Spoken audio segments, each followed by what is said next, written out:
Within a single courtroom decision, an 18-year-old lost 37 years of his life. Not because DNA proved he was guilty. Not because a witness saw him commit the crime. But because something that looked like science was never questioned. In this video, we're breaking down how junk forensic evidence sent Robert DuBoise to death row, and why what happened to him was not an accident, but a system doing exactly what it was designed to do. At the end of this video, you'll understand why this case is not history. It's a warning. In 1983 Tampa, in state of Florida, people were desperate for answers. A young woman, Barbara Grams, had been raped and murdered. The crime was brutal, personal, terrifying. Public pressure mounted, fear spread. And when fear rises, certainty becomes more valuable than truth. 2 years later, authorities presented their solution. Robert DuBoise, 18 years old. There was no confession. No eyewitnesses. No DNA.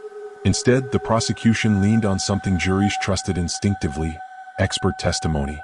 Forensic dentists testified that bite marks on the victim's body matched DuBoise's teeth. Photographs were shown. Overlays were drawn. Technical language filled the courtroom. The experts sounded sure. And to the human brain, confidence feels like proof. In 1985, Robert DuBoise was convicted. At 19, he entered death row. But what happens when certainty is rewarded, even when it's wrong? At the time, bite mark analysis carried enormous authority in American courtrooms. But it had a fatal flaw. It was never real science. There were no standardized methods. No measurable error rates. No objective benchmarks. Different experts could examine the same injury and reach completely opposite conclusions, while testifying with absolute certainty. Years later, major scientific bodies would confirm what defenders had long suspected. Bite mark analysis had no reliable scientific foundation. But juries were never told that. In DuBoise's case, the shaky forensic testimony was reinforced by another familiar feature of wrongful convictions: a jailhouse informant. The alleged confession could not be verified. The incentive to lie was obvious. But by then, the narrative felt complete. Once the mind accepts a story that explains fear, it stops asking questions. And once the system accepts that story, undoing it becomes nearly impossible. DuBoise appealed. He lost. Years passed. Then decades. His death sentence was reduced to life imprisonment, but freedom remained unreachable. The case was officially labeled closed. And inside institutional systems, that label matters more than truth. Outside prison walls, forensic science changed. DNA testing became the gold standard. Old forensic disciplines collapsed under scrutiny. Inside prison, none of that mattered. Because reopening a closed case doesn't just threaten verdicts.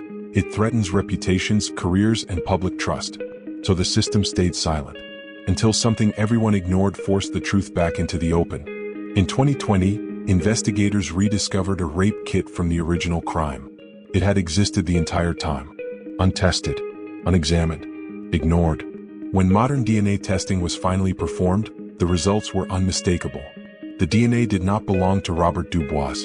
It matched two other men, both already incarcerated for a separate murder. The truth had never been missing. It had been buried. Later that year, DuBoise was exonerated. He walked free at 56 years old, after 37 years behind bars, including 3 on death row. Freedom did not give him back what was taken. It introduced him to a world that had moved on without him.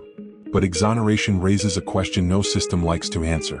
After his release, DuBoise received compensation. The state of Florida paid $1.85 million, the maximum allowed under law. In 2024, the city of Tampa settled for $14 million. More than $15 million in total. Now ask the question settlements avoid. Is that worth 37 years? Is it worth losing your youth, your relationships, your future? Is there a price for waking up every day under a death sentence for a crime you didn't commit? Money closes cases. It does not restore time. And DuBoise's case was not an exception. Robert DuBoise became Florida's 30th death row exoneree. That number alone should unsettle anyone who believes wrongful convictions are rare. His case exposed something deeper than a single injustice. It revealed a structure where authority is trusted over verification, and where forensic claims are accepted because they provide certainty, not because they are accurate. Junk science survived in courtrooms because it was useful. It made doubt disappear. And once certainty is rewarded, questioning it becomes dangerous. Robert DuBoise didn't lose 37 years because of a mistake. He lost them because everyone agreed not to question something that sounded like science. The experts were confident. The jury believed them. the system moved on. The real danger isn't that junk science once existed. It's how long people defended it. Because the same forces, trust in authority, fear of uncertainty, the desire for closure, still decide lives today. And unless they're challenged, this will happen again. If this story disturbed you, it should. If it made you uncomfortable, that's the point. If you believe systems should be questioned, especially when lives are at stake, then this channel is for you. Like this video so more people see stories like this. Comment below, do you think junk science should ever be allowed in court? Share this video with someone who still believes the system only fails rarely. And subscribe to Real Echoes of Reality, because some truths don't disappear. They wait to be heard.